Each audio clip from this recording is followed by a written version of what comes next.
시작 기도를 우리가 바치겠습니다. 우리 항상 소리내서 바치는 거 아시죠? 네. 성부와 성자와 성령의 이름으로 아멘. 그리스도인 부부는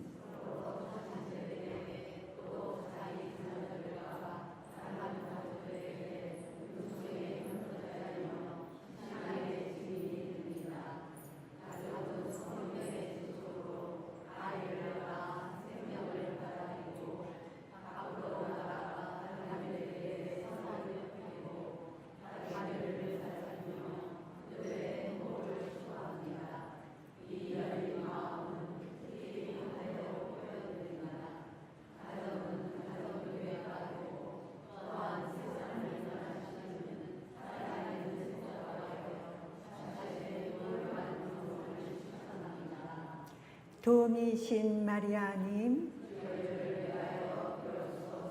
성부와 성자와 성령의 이름으로 아멘. 네, 이제는 사랑의 기쁨이 거의 끝으로 이제는 달려가고 있습니다.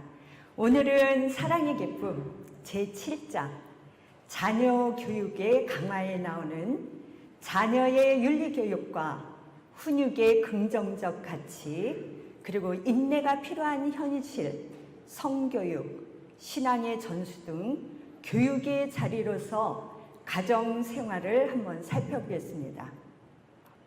이 주황색 그 네모안에 들은 질문, 자녀들의 마음이 진정 어디에 있는지 알고 있습니까? 그리고 무엇보다도 우리는 그러한 것들을 알기를 바랍니까? 교황님께서 이 질문을 우리에게 던지셨습니다. 시간을 내서 부모가 자녀와 솔직하게 대화하고 자녀들과 건전한 시간을 보낼 방법을 찾는다면 자녀들을 폭력, 학대, 약물 중독과 같은 해로운 것에서 보호할 수 있습니다. 우리가 자녀에게 전화를 해서 먼저 하는 말이 무엇일까요? 자녀에게 전화해서 학교 다니는 자녀들, 너 지금 어디야? 학원 가야 되는데 어디 있어? 이러지 않나요? 집착은 교육적이지 않습니다. 부모가 늘 자녀의 행방을 알려고 하고 자녀의 모든 행동을 통제하고 집착한다면 부모는 자녀의 공간만을 지배하게 됩니다. 자녀의 공간을 지배하지 말고 정말 그 자녀의 성장 과정에서 질적으로 그들의 영혼은 어디에 와 있을까? 스스로 성숙함에 도달할 수 있는지 그런 삶의 여정을 동반해 주어야 합니다. 교육은 자녀들이 스스로 결정하고 책임 있는 자유를 키우고 교양을 지니며 온전한 성장으로 참다운 자립을 할 수 있게 사랑으로 이끌어줘야 돼요. 이것은 자녀들이 어려움에 닥칠 때마다 현명하고 신중하게 자신을 보호하고 행동할 수 있도록 도와줍니다. 자신과 공동체의 삶이 자신의 손에 달려있고 자유는 그 자체로 위대한 선물이다라는 것을 이해하고 이렇게 그것을 받아들일 수 있도록 양성해야 됩니다. 자, 우리 자녀의 윤리적 양성을 이제 보겠는데요. 부모는 자녀의 도덕적 발전에 언제나 긍정적이고 부정적인 영향을 미칩니다. 자, 교육자로서의 부모는 우리 함께 읽어볼까요?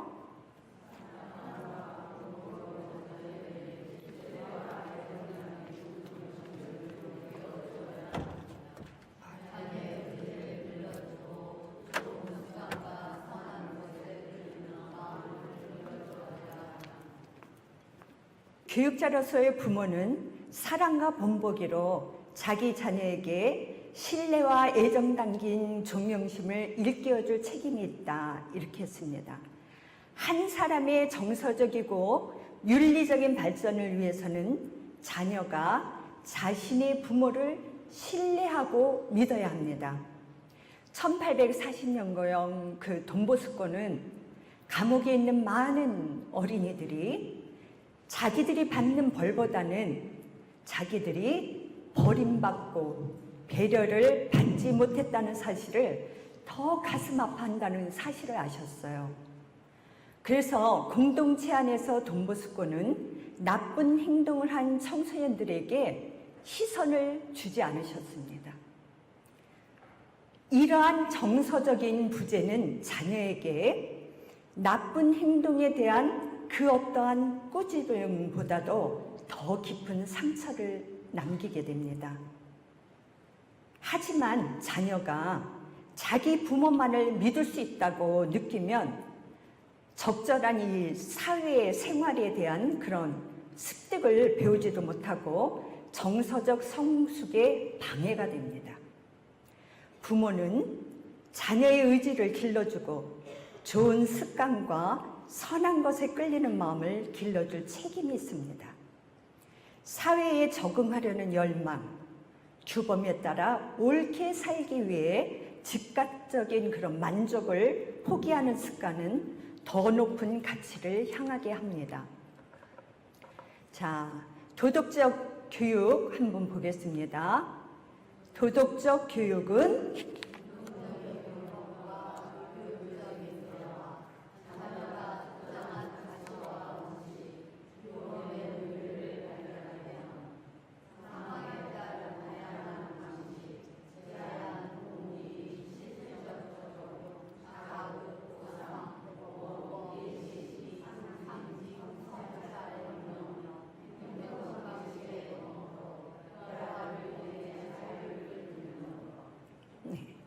그 효과적인 그런 윤리교육은 노력과 희생으로 옳은 일을 하면서 분명한 선을 보여줘야 나 자신에게도 도움이 되고 또 그런 도움이 된다는 것을 사람들에게 보여주는 것까지 포함이 됩니다. 그러니까 드러내야 돼요. 그래서 돈보스코의 제자 도미니코 사비오가 8살 때 천년생제를 했는데 그때 결심이 나는 자주 고해성사를 하겠다. 고해 신부님이 허락한다면 매일 영성치를 하겠다. 나는 주일과 추기를 잘 준비하여 거룩히 지내겠다. 나의 친구는 예수님과 성모님이다. 나는 죄를 짓기보다는 차라리 죽음을 택하겠다. 이러한 도미니코 사비오의 그런 거룩한 삶은 주변 청소년에게 좋은 모범과 영향을 주었습니다.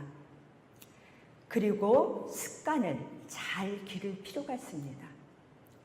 어린 시절에 생긴 습관도 내면화된 그런 그 중요한 가치들은 건전하고 일관되게 외적 행동으로 드러납니다. 저는 어렸을 때 그 식사 때요 남기지 않는 거를 갖다가 조부모님께 배웠어요. 그래서 정말 먹을 때는 내가 먹을 만큼 남기지 않고 깨끗하게 먹는 것. 그리고 수년에 와서는 우리가 공동으로 화장실도 쓰고 막 이러잖아요. 그러는데 너 뒤에 성모님이 오신다는 것을 생각하고 뒤돌아보렴. 이것은 타인에 대한 배려입니다. 이러한 습관들은 아주 중요합니다. 그러나 어떤 좋은 행동 방식도 의식적으로 자유롭고 품위 있게 반복하지 않으면 도덕교육이 이루어질 수가 없어요. 끊임없이 내가 의식하고 내 몸에 배이도록 그것을 반복해서 습득해야 합니다. 어른들에게서 부탁합니다. 감사합니다. 미안합니다. 이런 말하는 것을 오랫동안 교육받지 못하고 자라는 사람들은 그 사람의 내면이 아주 선하다 하더라도 이러한 말들을 통해서 쉽게 드러나지 않아요. 그러니까 안에는 그런 생각을 하고 있는데 겉에는 아무런 표현이 없으니까 저 사람이 고마운 걸까? 미안한 걸까? 알아볼 수가 없죠. 그리고 이 도덕적 교육은 여기도 우리 읽었지만 정말 다양한 방식으로 드러납니다. 제안, 자녀들에게 제안하고 동기, 유발, 실질적인 적용, 자극, 그리고 보상도 줘요. 어느 때는 너 이렇게 하면 어떤 것을 네가 원하는 것을 엄마가 해줄 수도 있어. 뭐 이렇게 모범, 예시, 상징, 성찰 이렇게 했는데 한번 되돌아볼까? 격려, 이 정도면 훌륭해. 또 행동 방식의 검토, 대화를 통해서 자유를 기르는 것입니다. 덕행의 삶을 통하여 자유를 형성하고 강화하고 교육하면 우리는 내적 동기와 권고에 따라 의식적이고 자유로운 선택으로 행동하게 됩니다. 이것이 인간 존엄입니다. 정말 자유를 내 스스로 정말 올바르게 사용하는 것, 이것이 인간 존엄입니다. 역지사지라는 말 들어보셨죠? 처지 바꿔서 생각하는 것. 자녀가 다른 이의 처지에서 생각하고 다른 이에게 입힌 고통을 뉘우치는 능력을 깨우쳐줘야 합니다. 자녀가 용서를 청하고 다른 이에게 끼친 피해를 바로잡도록 교육하는 것이 중요합니다. 부모에게 사랑으로 훈육을 받는 자녀는 존중받는다고 느끼고 자신의 잠재력을 인정해주는 사람으로 인식하게 합니다. 부모는 화가 나도요, 자제력을 잃지 말아야 돼요. 자녀가 그것을 알아야 돼요. 잘못된 행동을 한 자녀는 훈육을 받아야 하지만 잘못된 행동 일부는 특정한 그 나이대의 어떤 나약함이라든지 한계에 관련된다는 것을 어른들이 깨달아야 합니다. 우리가 훈육을 하더라도 어른의 시각이 아니라 아이들의 눈높이에 맞춰야 돼요. 그러나 간혹 요즘 젊은 부부들 부모의 시각으로 보고 자제력을 잃기 때문에 요즘 자주 좀 극한 상황까지 이렇게 일어나는 그러한 그 뉴스들이 많이 우리가 접하게 되죠. 그러므로 늘 꾸짖는 태도는 자녀 행동의 심각성을 가리는 데 도움이 되지 않아요. 그리고 낙담과 화를 불러일으킵니다. 에페소서에도 이런 말이 있어요. 아버지 여러분, 자녀들을 성나게 하지 말고 주님의 훈련과 훈계로 기르십시오. 골로새서에서도 나오죠. 아버지 여러분, 자녀를 들볶지 마십시오. 그러다가 그들의 길을 꺾고 맙니다. 여기서 훈육이 자녀의 길을 가로막는 장벽이 되거나 방해가 되는 교육을 한번 보겠습니다. 첫 번째 같이 읽어볼까요?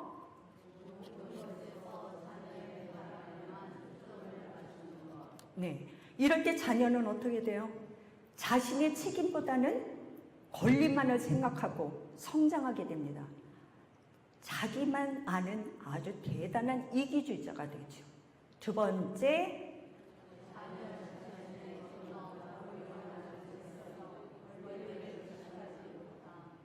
네, 그렇게 자라는 아이는 첫 번 그 사례와 조금 달라요. 자녀는 자신의 의무와 다른 사람들의 원인까지도 실현해야 된다는 그런 책임에 짓눌리게 됩니다. 자, 인내하는 현실주의를 좀 보겠는데요.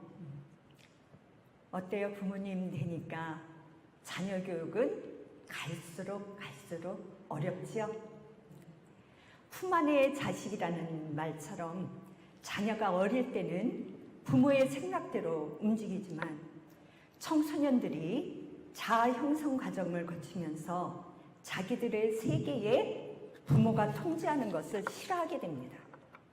부모는 어떻게 다가가야 할지 모르겠다고 하죠. 근데 지나친 이렇게 관여하는 거는 좀 피하고 자녀를 믿고 지켜봐 주는 게 좋다고 생각합니다. 당연히 부모가 보기에는 좀 불안하죠. 그 길은 아니라고 말리고 싶죠. 그러나 스스로 자녀가 체험하고 느껴봐야 합니다. 그리고 자녀와의 소통은 말하는 것보다는 경청하는 태도가 더 중요합니다. 계속 얘기를 들어주다가 한 번 안 들어주잖아요. 그러면 부모와 내가 통하지가 않나 봐. 이렇게 생각을 해요. 그래서 자녀가 좋아하는 것에 관심을 두고 이해하고 함께 하려고 한다면 차츰 이런 어려운 시기를 잘 넘길 수 있고 정말 자녀가 가장 든든한 친구가 될 것입니다. 자, 이처럼 도덕교육도 이해되고 수용되며 존중되는 느낌을 받을 수 있도록 조금씩 작은 실천 단계들을 강조해야 합니다. 너무 많은 것을 요구하면 아무것도 이루지 못합니다. 자녀가 부모에게서 방치, 실망, 애정결핍, 부정적인 모습을 체험하게 되면요, 도덕교육은 때로는요 비웃음을 사게 돼요. 자녀가 부모를 비웃게 됩니다.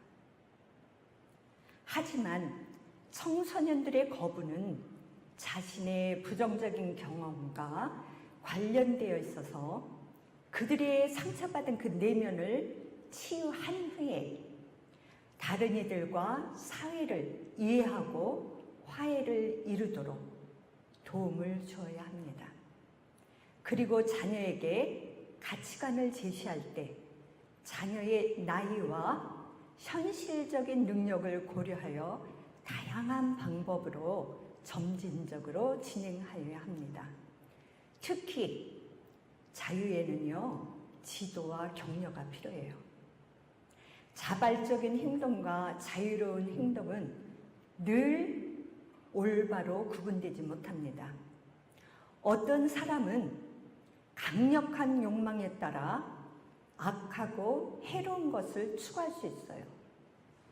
예를 들면 상습적으로 이렇게 약물 중독이 된 사람을 보세요. 그들의 결정은 어때요? 자발적이죠. 그러나 자유롭지가 않아요. 구속당하고 있는 거예요. 그렇기 때문에 도움과 재활이 필요합니다. 가정은 인간적 가치를 배우는 첫 학교입니다. 우리는 여기에서 자유를 올바르게 행사하는 방법을 배우죠. 어린 시절부터 자신들이 배운 것이 타당하다고 생각하기 때문에 많은 이들은 특정한 방식으로 생각하고 행동합니다. 그러나 텔레비전의 광고, 그런 광고들, 여기저기 있는 광고들이 가정생활의 가치들을 자주 부정적으로 이렇게 영향을 주게 되고 그 가치들을 악화시켜요. 길거리의 포스터, 텔레비전의 광고가 나에게 어떤 영향을 미칠 것인가? 그 많은 광고는요, 스쳐 지나가지만 우리의 무의식에는 남습니다. 명품 광고, 나날이 새로운 제품이 쏟아져 나오는 핸드폰 광고, 자신의 능력을 보여준다는 아파트, 자동차 광고, 이런 것을 보면서 사람들은 먼저 드는 욕구가 뭐예요? 소유하고 싶다. 그렇기 때문에 현대인은 사물을 사용 가치에 따라서 소비하는 것이 아니라 어때요? 다른 사람과 구분되기 위해서, 구별되기 위해서 소비합니다. 그럼 어린이는 광고를 어떻게 생각할까요? 유치부 어린이들. 어떤 어린이가 이런 말을 했어요. 맨날 맛있다고 하고 맛없다는 사람은 아무도 없어요. 광고를 굉장히 정확하게 봤죠. 광고는 소비를 부추깁니다. 스트레스와 빠른 기술 발전에 지배당하는 우리 시대에 가정의 중요한 임무는 기다리는 능력을 가르치는 것입니다. 청소년들이 어떠한 것에 대해서 반드시 기다려야 한다는 것을 배우지 못하면 분별 없는 사람이 되고 자신의 욕구를 즉각적으로 충족시키는 데 집착하게 됩니다. 지금 당장 모든 것을 이뤄야 해. 이러한 악을 키워나가게 돼요. 자녀 스스로 책임질 수 있다는 것을 체험하면 자존감이 커지고 다른 이의 자유도 존중하게 됩니다. 가정은 으뜸가는 사회화의 자리입니다. 우리는 이 기준을 벗어나 처음으로 다른 이들과 관계를 맺고 다른 이들의 말을 경청하고 함께 나누고 견디어내고 존중하고 도우며 함께 살아가는 방법을 배우지요. 가족들이 날마다 혹은 일주일 단위로 함께 모여서 서로 감사하고 인정하는 그런 시간을 갖는 것도 많은 도움이 될 것입니다. 또한 가정은 통합 생태론의 으뜸 주역입니다. 가정에서도 우리는 소비 습관을 고쳐서 공동의 집인 환경을 보호하는 데 참여할 수 있어요. 아까도 얘기했지만 더 쓸 수 있는데 휴대전화를 1년마다 바꾼다든지, 또 집에서는 우리가 조금 사람이 가족이 다 모이지 않으면 냉난방 조절을 좀 할 수도 있죠. 그리고 가족 가운데 누군가 아프면 가정의 유대는 더욱 돈독해집니다. 인간 질병에 대한 감수성을 키우지 못하는 교육은 자녀들이 다른 이의 고통에 무뎌지게 해요. 그리고 고통에 맞서서 한계를 체험할 수 없게 합니다. 더욱 세련되는 의사소통, 그리고 오락기술은 부모와 자녀 사이의 교육적 관계에 도움이 되기도 하죠. 그러나 또 한편으로는 방해도 됩니다. 멀리 떨어져 계시는 그런 부모님들, 가족들과 연락하는 데 도움이 되지만 속 깊은 대화라든지 개인적인 그런 얘기를 나누는 것은 어렵습니다. 때로는 서로를 멀어지게 하죠. 요즘 우리 식사 시간 때 모습을 잠깐 떠올려 보세요. 자녀들이 어때요? 핸드폰만 들여다보고 있는 자녀들도 있죠. 네, 큰 문제가 됩니다. 그리고 오락기기, 전자기기를 사용하는 그런 배우자를 기다리다가 잠이 들어버리는 또 다른 배우자. 이러한 새로운 형태들의 의사소통은 때로는 청소년들을 의지가 약하게 만들고 현실에서 멀어지게 하죠. 가상공간을 살게 해요. 그리고 기술에 따른 이런 관계 단절은 이기적인 목적으로 사적 공간을 침범하여 청소년들이 노출되고 그리고 악용됩니다. 성교육의 필요성. 제2차 바티칸 공회에는요, 청소년들에게 나이에 맞는 긍정적이고 신중한 성교육이 필요함을 강조하였어요. 성을 가볍게 여기고 무력화시키는 이 시대에 우리의 교육기관들이 이 도전을 제대로 받아들이고 있는지 묻고 있습니다. 건전한 성교육은 사랑과 서로 자신을 내어주는 교육의 틀 안에서 이루어져야 합니다. 성적 충동은 자기인식의 길과 또 자기 절제의 능력 발전을 통해서 성장할 수 있지요. 그리고 우리가 청소년에게 성교육의 그런 정보들을 제공할 때 성을 훼손할 수 있는 지나친 자극들에 맞서서 비판적인 사고를 키우도록 도와줘야 합니다. 그리고 아직 온전한 성숙이 이루어지지 않았기 때문에 그런 넘치는 성에 대한 정보를 주는 것은 도움이 되지 않습니다. 건전한 정숙함을 보호하는 성교육은 매우 중요한 가치가 있어요. 정숙함은 우리 자신의 내면을 보호하고 이용의 대상이 되는 것을 막기 위한 방어입니다.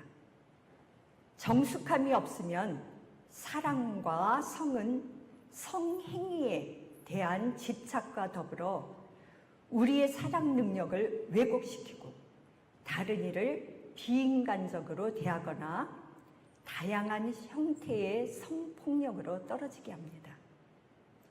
교황께서는 청소년들의 성교육에서 안전한 성관계, 세이프섹을 통해서 자기 보호라는 표현에 대해서 경고하십니다.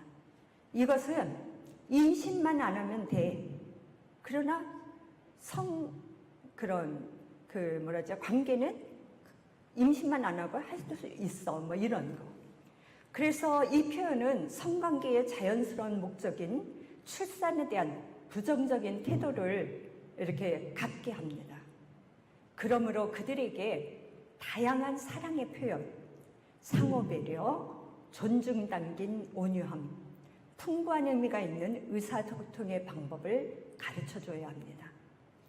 이 모든 것은 만인 앞에서 서약하고 자신의 몸을 내어주는 혼인성사의 온전하고 관대한 자기 증여에 대한 준비입니다. 성교육은 남녀가 서로 다름을 존중하고 이해하는 것이 포함되어야 합니다.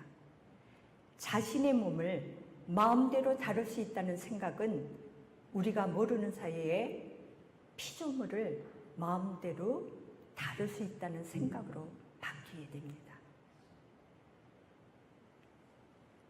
우리는 창조주 하나님의 작품인 나와는 다른 남자와 여자라는 특별한 선물을 기쁘게 받아들이고 서로를 풍요롭게 할 수 있습니다. 젊은이들이 서로 다름에 대한 두려움을 없애는 것만으로도 자신의 한계에 갇혀 있는 것을 극복하고 상대방을 열린 마음으로 받아들이게 됩니다. 남성 또는 여성이라는 존재 방식은 우리의 모든 결정이나 체험에 앞서서 존재하게 되죠. 내가 여자가 되고 싶어서 여자가 된 것은 아니죠. 네, 여기에는 생물학적 요소들이 존재합니다. 하지만 아버지다운 모습의 존엄을 격하지 않는 건전한 역할 변화, 뭐가 있을까요? 가사노동이라든지 자녀의 양육, 이러한 것들이 자녀들에게 정상적인 것으로 받아들이도록 도와줘야 돼요. 어느 부부가 이런 얘기를 했어요. 남편이 주부가 돼 보니 남편들이 집안일을 내일이라고 생각하지 않아서 아내들이 서운해한다는 것을 알게 됐다. 집안일은 도와주는 게 아니다. 그건 자신이 집안일로부터 객체라는 뜻이에요. 이것은 틀렸다. 내 일이다. 내 일은 내가 해야 된다. 그리고 아내는 이럽니다. 우리 가족 중에서 내가 돈을 버는데 나 역시 가족을 먹여 살린다고 생각하지 않는다. 마침 내가 하는 일이 돈을 벌 수 있는 일일 뿐이다. 오히려 남편들의 심리가 이해가 된다. 아내와 남편의 역할이 따로 있는 것이 아니라 잘하는 걸 하면 된다고 생각한다. 이럽니다. 그래서 우리가 이거는 남자일, 이것은 여자일 이렇게 하는 고정관념은 혼인의 삶 안에서 생기는 그 상여, 증여 있죠. 서로 도와주는 거. 이런 것들을 청소년들이 이해하는 데 도움을 주지 못해요. 그리고 또한 자녀의 정당한 자유를 제한하고 구체적인 정체성과 그 잠재된 그런 자기 발전, 참된 발전을 해칩니다. 네, 마지막으로 우리 신앙 전수를 보겠습니다. 자녀 양육에는 신앙 전수 과정이 필요하지요. 그런데 현재의 생활 양식, 노동 시간, 현대 세계의 복잡함으로 어려워졌어요. 하지만 가정은 신앙의 의미와 아름다움을 이해하고 이웃을 위해서 기도하고 그들을 도와주도록 가르쳐야 합니다. 신앙은 세례를 통하여 하느님께 받는 선물이에요. 신앙의 성숙과 발전을 위해 부모를 도구로 사용하십니다. 어머니가 어린 자녀에게 예수님께 또는 성모님께 입맞춤하도록 가르치는 것은 아름다운 일입니다. 그 순간에 자녀의 마음은 기도의 자리가 됩니다. 모든 그리스도인 공동체는 가정의 교육 사명을 지원해 주라는 부름을 받습니다. 이는 그리스도교 입문과정인 교리교육을 통해서 이루어지고 가정의 교리교육은 젊은 부부가 가정 안에서 자신이 복음 선포자라는 것을 깨달으면서 그 사명을 교육하는 그 사명을 효과적으로 교육하는 방법입니다. 자녀의 신앙을 키워주려는 부모는 영적 체험은 강요가 아니에요. 너 이때 빨리 세례를 받아야지 막 이런 강요가 아니라 자녀가 때가 될 때까지 기다려주면서 자녀의 자유에 맞게 제시하여야 합니다. 가정에서 기도할 때 예수님과 성모님, 성인의 공경 등 대중 신심의 표현은 그 어떤 교리교육 수업이나 강론보다도 더 큰 복음화의 힘을 지닐 수 있습니다. 자녀에게 신앙을 전수하면 가정이 복음화가 되죠. 세상과 관계를 맺으며 자신의 신앙과 신념을 포기하지 않고 또 이 자녀가 신앙을 전합니다. 그래서 가정은 사목활동의 주체가 됩니다. 이러한 역할은 복음의 확실한 선포와 다양한 형태의 증언유산인 가난한 이들과의 연대, 그리고 다양한 인간에 대한 개방성, 창조의 보존, 도움이 필요한 이들과 맺는 정신 물질적인 그런 유대, 공동선 노력, 지역사회의 불이한 구조 변환, 그리고 육체적, 영적 활동의 자비 실천을 통해서 이루어집니다. 이것은 우리를 지지해 주시고 성장시켜 주시는 하느님 아버지의 사랑에 대한 확신입니다. 그 사랑은 예수 그리스도의 온전한 헌신으로 드러나게 되죠. 예수 그리스도께서는 우리 가운데 살아계시며 우리 삶의 각각의 단계에서 모든 역경에 맞설 수 있도록 이끄십니다. 우리 모두 가정에서 우리 삶의 체험을 바탕으로 요한일서 4장 16절에 나오죠. 이 말씀을 고백했으면 좋겠어요. 하느님께서 우리에게 베푸시는 사랑을 우리는 알게 되었고 또 믿게 되었습니다. 오직 이러한 체험을 통해서 가정 사목은 가정이 가정교회가 되고 사회에서 복음화에 누리게 될 수 있습니다. 그럼 우리 그 하느님의 그 사랑을 생각하면서 마침 기도로 요한 1서 4장 16절의 말씀으로 기도하겠습니다. 성부와 성자와 성령의 이름으로 아멘. 하느님께서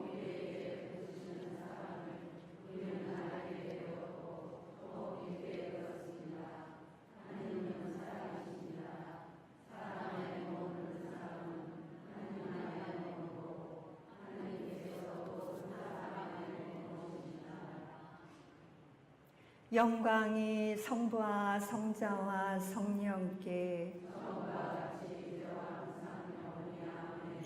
성부와 성자와 성령의 이름으로 아멘.